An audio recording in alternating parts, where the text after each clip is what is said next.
அதை உணர முடியும். நமக்கும் உணர முடியும், நம்மை பார்க்கிறவர்களுக்கும் உணர முடியும். அல்லேலூயா. கர்த்தர் நல்லவர். அவர் சொல்றாரு, என் படுக்கையின் மேல் நான் உம்மை நினைக்கும் போது ராஜாமங்களில் நான் உம்மை தியானிக்கிறேன் என்றார். நான் படுத்திருக்கும் போது ஆண்டவரை நான் நினைத்து பார்க்குறேன், நான் என் ஆத்துமா என்ன செய்து நான் தியானிக்க ஆரம்பிக்கி அப்படின்றார்.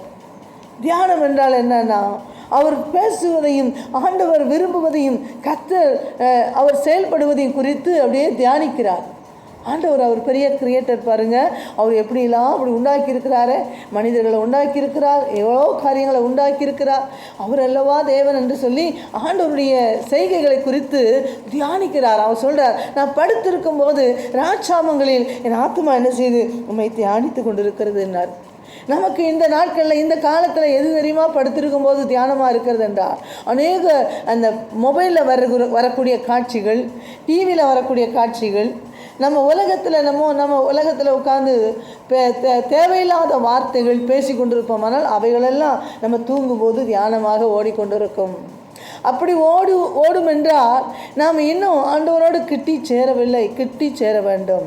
அல்லேலூயா.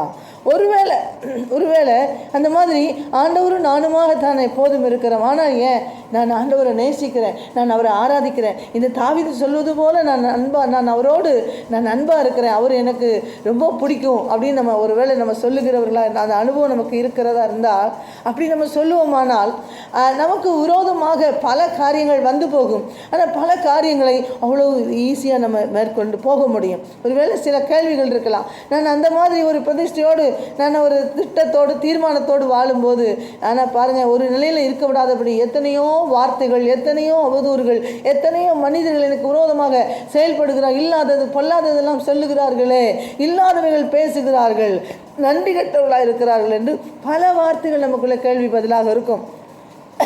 அப்போது நம்ம எப்போல்லாம் யாரெல்லாம் இல்லாததை சொல்கிறாங்களோ, பொல்லாதது நடக்காதது அப்படின்லாம் நம்மளை சொல்கிறாங்கன்னா, நாம் என்ன செஞ்சுருக்கோம் அப்படின்னா, நம்ம வளர்ந்துருக்கிறோம், நம்ம ஆசீர்வதிக்கப்பட்டிருக்கிறோம்.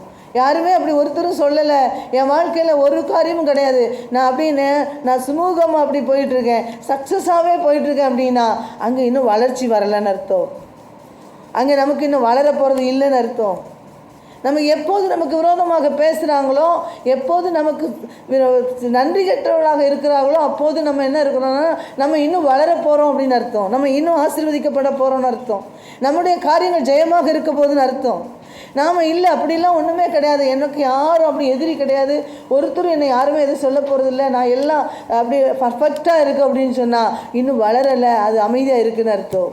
நம்ம வளர போகிறோம், நம்முடைய காரியங்கள் எல்லாம் ஜெயமாக நடக்க போகுது, நமக்கு எல்லாமே சக்ஸஸ் தான், அப்படி ஆண்டவர் என்ன என் கூட இருக்கிறாரு அப்படின்ற அந்த மாதிரி ஒரு சிந்தை இருக்குமானால், பல காரியங்கள் எதிர்த்து காற்று அடிக்கும், புயல் அடிக்கும், நமக்கு விரோதமாக வெள்ளம் வரும், தண்ணி மேலே ஊற்றப்படும், அப்படி பல காரியங்கள் பேசுவார்கள்.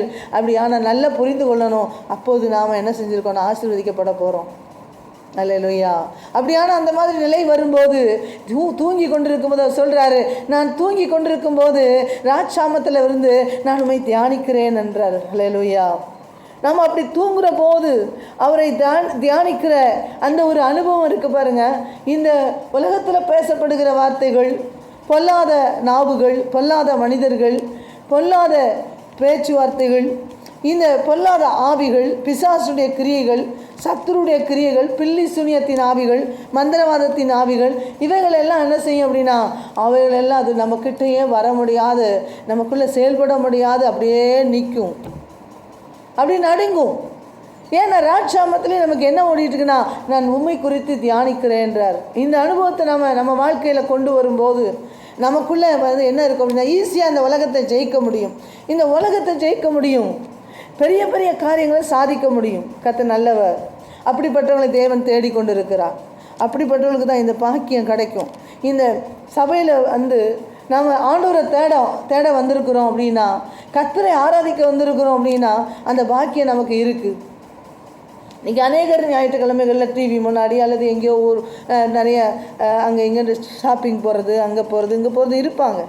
ஆனால் நம்ம எப்படி இருக்கிறோம், அந்த காலையில் ஒரு 2 மணி நேரமாவது தேவ சமூகத்தில் அவருடைய பாதத்தில் அமர்ந்திருக்க வேண்டும் என்று எப்பொழுது நாம் சிந்திக்கிறோமோ, எப்போது அதை முயற்சி எடுக்கிறோமோ, அப்படியான நம்ம வாழ்க்கையில் இந்த தாவீது சொல்லுவது போல் நம்ம ஆத்துமா என்ன இருக்கும், நான் தூங்கி கொண்டு இருக்கும்போது தியானிக்கும். அல்லேலூயா. அப்படி தியான வேளையில் என்ன வரும் அப்படின்னா, நம்முடைய எதிர்காலத்தை குறித்ததான அந்த தரிசனங்கள் வரும். நம்முடைய அந்த தியான வேளையில் தூங்கி கொண்டிருக்கும் போது நிறைய தரிசனங்கள் எப்படி இருக்கும் அப்படின்னா, அதனுடைய பிளான் நமக்கு வரும். இதை இப்படி பண்ணணும், இதை அப்படி போடணும், திட்டங்கள், அந்த திட்டம் தீட்டுவதற்கான பிளான் நமக்கு ஓடிட்டு இருக்கும். இதை இங்கே பேசு, அதை அங்கே சொல்லு, இதை அங்கே நடத்து, இதை அங்கே போடு, இல்லை இன்வெஸ்ட் பண்ணு, அதில் அப்படி பண்ணாத, இந்த திட்டங்கள் எல்லாம் அழகாக அந்த என்ன அப்படின்னா காட்சியாக நமக்கு முன்னாடி வரும். எப்போ அப்படின்னா, இந்த அனுபவத்துக்குள்ளே நம்ம கடந்து போகும்போது. ஆகையினால தான் இந்த வேத புஸ்தகத்தை நம்ம தினந்தோறும் படிக்கணும். தினந்தோறும் படித்து படித்து இது உள்ளே இருக்கிற மகத்துவங்களெல்லாம் நம்ம எடுத்துக்கொள்ள வேண்டும். அல்லேலூயா.